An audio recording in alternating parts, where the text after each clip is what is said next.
अपने और पराए नहीं देखे जाते थे। इंसानियत, सबसे बड़ी इंसानियत ये थी। मुल्के मिस्र के अंदर हजरत उमर फारूक का एक बेटा था जिसका नाम था अब्दुर्रहमान। और नाम याद रखिए, सुनन बैहकी के अंदर इमाम बैहकी ने अपनी सुनन अल कुबरा के अंदर इस वाक़े को नकल किया है, जो सही हदीस है। मेरे भाइयों, हजरत उमर फारूक का बेटा था अब्दुर्रहमान मिस्र में। उसने नबीज पी ली। नबीज जानते हैं? खजूर या अंगूर सड़ चुके थे और उसमें नशा आ चुका था। नशा आ जाने के बाद उसने पी लिया,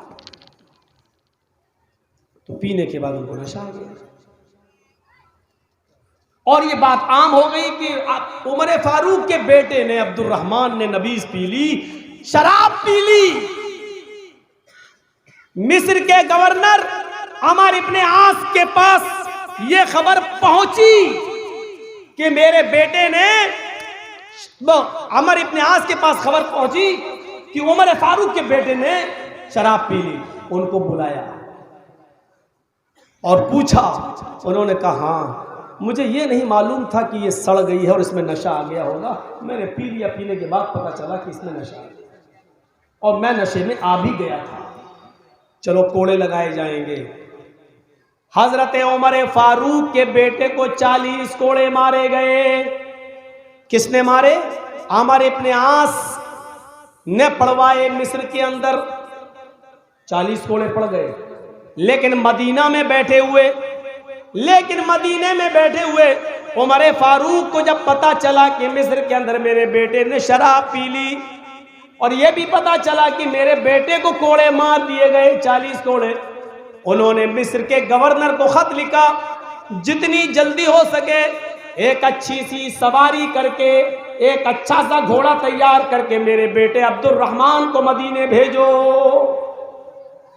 हुक्म की तामील की गई, हुक्म को पर फौरन अमल किया गया। अमर इब्ने आस ने उमर फारूक के बेटे को कहा कि तुम्हारे बाप ने तुम्हें बहुत जल्दी मदीना बुलाया, जल्दी जाओ। वो घोड़े पर बैठे और मदीने आए। मिस्र से जब मदीना आते हैं तो अब्दुर्रहमान के बाप उमर ने पूछा, बेटा सुना है कि तुमने शराब पी ली थी? कहा, मुझे पता नहीं था अब्बू कि उसमें नशा था, सड़ चुका था वो, मैंने शराब पी ली, मैंने पिया तो नशा आ गया, लेकिन उसकी सजा मुझे मिल चुकी है, 40 कोड़े मैंने खा लिए। नहीं बेटे, मुझे यकीन नहीं है, तुम्हें दोबारा 40 कोड़े मारे गए। कहा, क्यों? मैं तो सजा भुगत चुका हूं। बेटे मुझसे बहस नहीं, खड़े हो जाओ। और अपने जल्लाद से कहा, कोड़े मारो 40। एक जल्लाद जब 10 कोड़े मार चुका, रुक जाओ। दूसरे जल्लाद से कहा, तुम मारो 10 कोड़े। कहा, क्यों? कहा, अब तुम थक गए होगे, अब तुम 11वां कोड़ा तेज नहीं मार पाओगे। फिर उसने 10 मारे, बस करो। तीसरा, 4 जल्लादों से 40 कोड़े उनको पड़वाए। लोगों ने पूछा, अमीरुल मोमिनीन, ये जुल्म क्यों? आपका बेटा 40 कोड़े की सजा मिस्र में खा चुका था अमर इब्ने आस की अदालत में, फिर उसको मदीने में क्यों उसको आपने कोड़े लगाए? उमर रोते हुए कहते हैं, शायद अमर इब्ने आस ने रियायत की होगी, सहूलत बरती होगी मेरे बेटे के साथ, ये जानते हुए कि उमर का बेटा है, इसलिए जितनी तेजी से कोड़े मारना चाहिए उतनी तेजी से नहीं पड़वाए होंगे। ये सोच कर कि उमर का बेटा है, इसको ज्यादा तकलीफ नहीं होनी चाहिए, इसलिए मैंने इसको सजा दिलवाई है, ताकि मुझे यकीन हो जाए और क़यामत के दिन मैं अपने रब से ये कह सकूं कि अल्लाह, मेरे बेटे को सजा मैंने खुद दिलवाई है और सख्त से सख्त सजा इसलिए दिलवाई है और 4 जल्लादों से सजा दिलवाई ताकि किसी की हल्की चोट न पड़े, सबकी चोट तेज पड़े। मेरे प्यारे साथियों, अदल और इंसाफ के इस हीरो को कौन सा नाम दोगे जिसने कयामत में अल्लाह के सामने जवाबदेह होने से के लिए कि ये ना हो कि मेरे बेटे के साथ रियायत बरती गई है, सहूलत बरती गई है, दोबारा कोड़े लगवाए हो। आप क्या कहेंगे? अपनों को भी सजा दिलवाई है, यहां अपनों को पहले ही से भेज दिया जाता है, पहले ही से भेज दिया जाता है। मेरे भाइयों, कोई विजय माल्या की शक्ल में दौलत लूट के ले जाता है, कोई किसी शक्ल में ले जाता है। हम अंदाज़ा लगाएं अपनों के साथ इंसानियत देखिए इसको कहते हैं कि गैरों को सज़ा तो अपनों के साथ भी ऐसा नहीं है कि मैंने अपने को छोड़ दिया हो, बल्कि यहाँ पर और सख्त सज़ा दी जा रही है, और सख्त सज़ा। क्या कह सकते हैं, कहाँ हैं हम? इंसानियत इसको कहते हैं। आज कितनी हमारी मां बहनें हैं, हॉस्पिटल, सरकारी हॉस्पिटल में आप चले जाइए, बच्चा होने वाला है लेकिन जल्दी से बेड नहीं मिलते हैं, बेड मिलते हैं तो सही से देख रेख नहीं होती है। सरकारी हॉस्पिटलों का अक्सर हाल यही होता है, गवर्नमेंट हॉस्पिटल्स का अक्सर हाल यही होता है। लेकिन यहां रात की तारीकी में निकलते हैं, कौन निकल रहा है? अमीरुल मोमिनीन निकलते हैं। रास्ते में एक आदमी को रोते हुए देखते हैं, बारिश हो रही है और अमीरुल मोमिनीन छाता लेकर निकल रहे हैं। पूछते हैं क्यों रो रहे हो? उसने कहा बे जा यार, तू और मेरा दिमाग खराब करने आ गया। है कोई, अरे हमको कोई इतना बोल दे तो बर्दाश्त नहीं होता, कोई ऐसा बोल सकता है? अमीरुल मोमिनीन।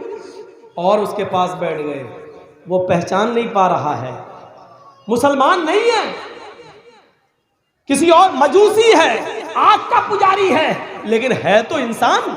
उसके पास बैठ गए, नहीं तुम्हें अपनी प्रॉब्लम बताना होगी। देखो बारिश हो रही है, मैं कहाँ जाऊंगा, आप ही के पास बैठ जाता हूँ। आपका गम हमारा गम, हमारा गम आपका गम। अच्छा पहले तुम अपनी सुनाओ फिर हम अपनी सुनाएंगे। देखिए किस तरीके से उसको मना रहे हैं।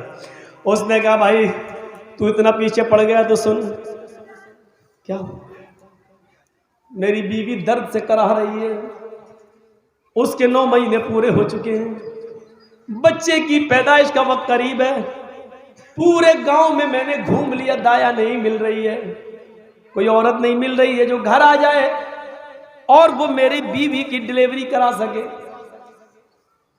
और बारिश हो रही है, मैं दूसरे गांव में कैसे जाऊं, मेरे पास तो छाता था भी नहीं है, आसमान की बिजली कड़क रही है, इसलिए मैं रो रहा हूं कि मैं अपनी बीवी की बेबसी पर उसकी कोई मदद नहीं कर पा रहा हूं। अच्छा इतनी सी बात थी?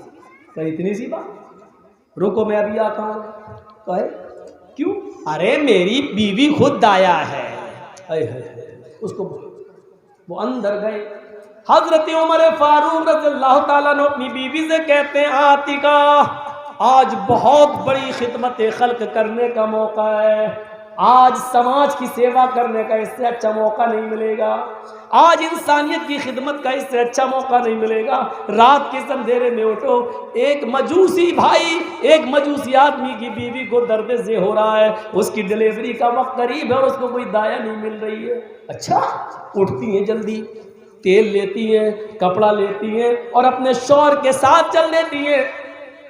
हजरत उमर वहीं बैठ जाते हैं और उनकी बीवी अंदर चली जाती हैं। अभी उस मजूसी को मालूम नहीं है कि मेरे दरवाजे के बाहर मेरे साथ बैठा हुआ आदमी अमीरुल मोमिनीन है और ये उसकी बीवी है जो अंदर गई हुई है।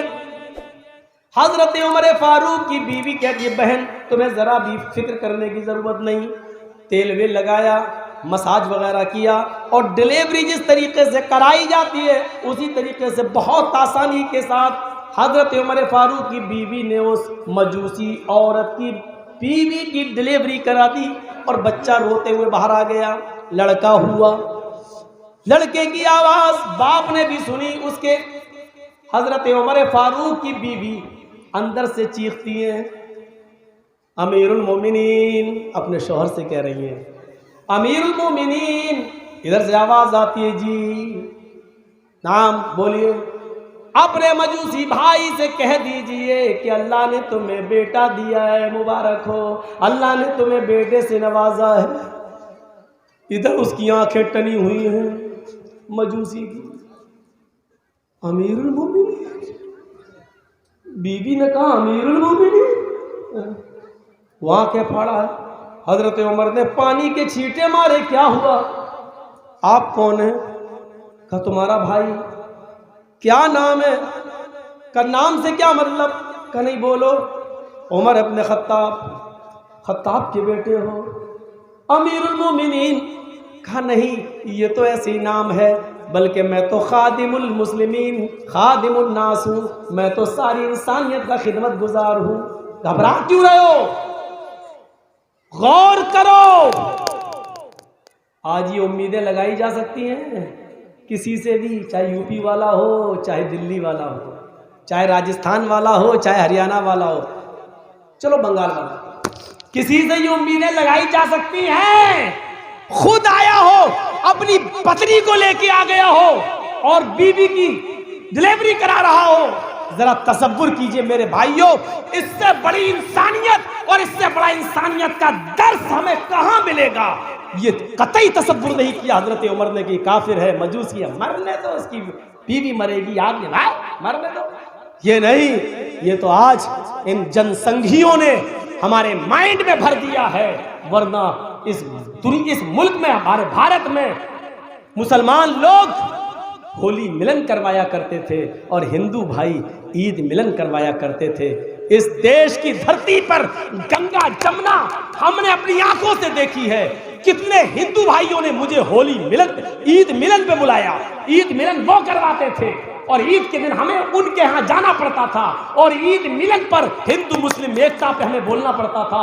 और कितना ये होली, जो आज का दिन है होली, जो जिंदगी में पहली बार मैं होली के दिन अपने घर से कभी बाहर निकला हूं मेरे भाइयों, और आज यहाँ बोल रहा हूं, कभी होली पे मैं इधर उधर नहीं रहा हूं, क्योंकि होली पर हमारे मुसलमान भाई मिलकर होली मिलन किया करते थे और उसमें हिंदू भाइयों को बुलाकर हिंदू मुस्लिम एकता पर दर्स होता था, बताया जाता था हिंदू मुसलमान भाई भाई।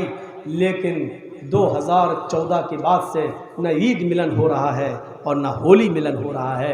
इस मोहब्बत को, इस प्रेम को पता नहीं किसकी नजर लग गई है, किसकी नजर चाट गई है। चलिए मेरे भाइयों, एक और वाक़े की तरफ तो मैं लेके चलता हूं और इंसान